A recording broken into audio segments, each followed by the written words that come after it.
Welcome back mga ka-TV. Ang video na tatalakayin natin ngayon ay ang chapter 23 ng The Most Notorious Talker Runs the World's Greatest Clan. At kung bago ka lang sa channel ko ay huwag mahiyang mag-like, subscribe o follow at i-click ang notification bell para ma-notify ka sa susunod na video. Paalala, ang video na tatalakayin natin ngayon ay maaaring mag-iba mula sa ilalabas na anime. Hindi ko inaangkin ang mga drawing o anumang materyales na ipapakita. Ang layunin ko ay magpakita ng suporta at magbigay ng impormasyon tungkol dito. Ang lahat ng kredito ay nananatili sa mga orihinal na may-ari.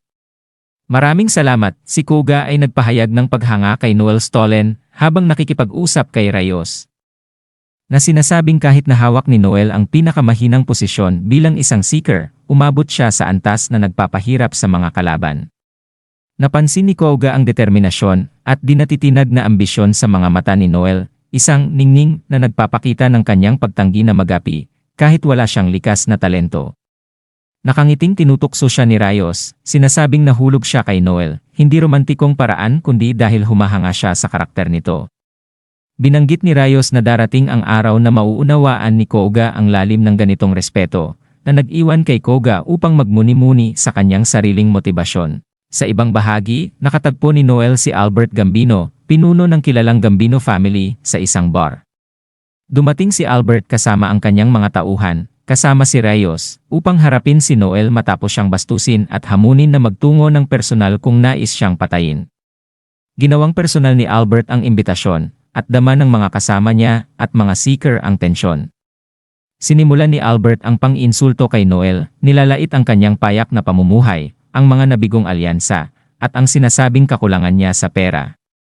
Ininompa niya ang alak sa mesa ni Noel, tinutuya ang lasa nito at sinasabi na nalugmok na sa kahirapan si Noel.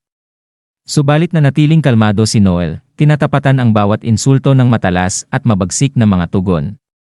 Ipinapahiwatig niya ang kawalan ng dangal ni Albert bilang isang leader, na tila ang reputasyon niyang maddog ay maaaring peke lang.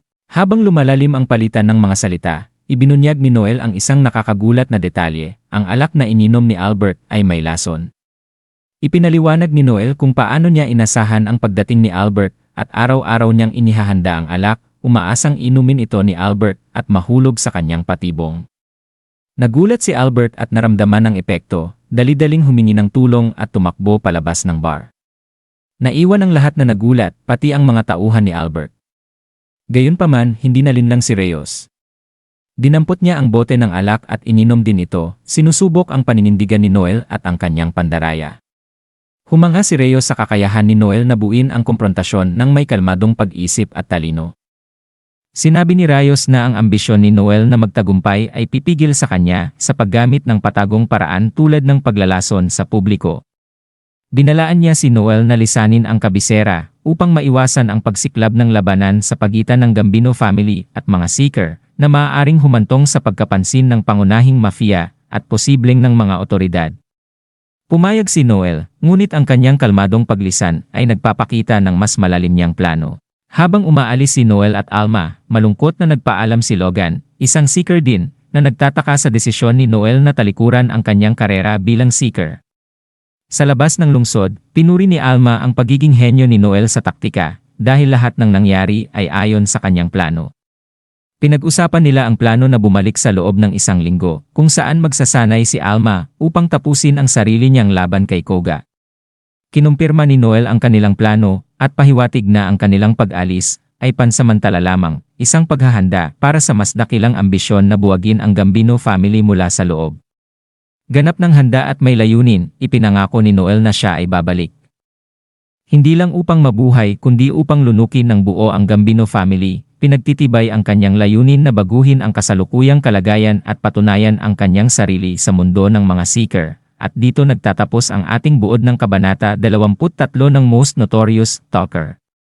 Mula sa bawat kwento, unti-unti nating nasaksihan ang paglago ng mga karakter at ang patuloy na paglalim ng kanilang mga laban at pagsubok. Habang bawat yugto ay nagbibigay ng mas maraming tanong at sagot, nasasabik tayong makita kung ano ang susunod na mangyayari. Hanggang sa muli, sabay-sabay nating abangan ang susunod na kabanata ng kwentong ito, handa na sa mga bagong emosyon at laban na darating.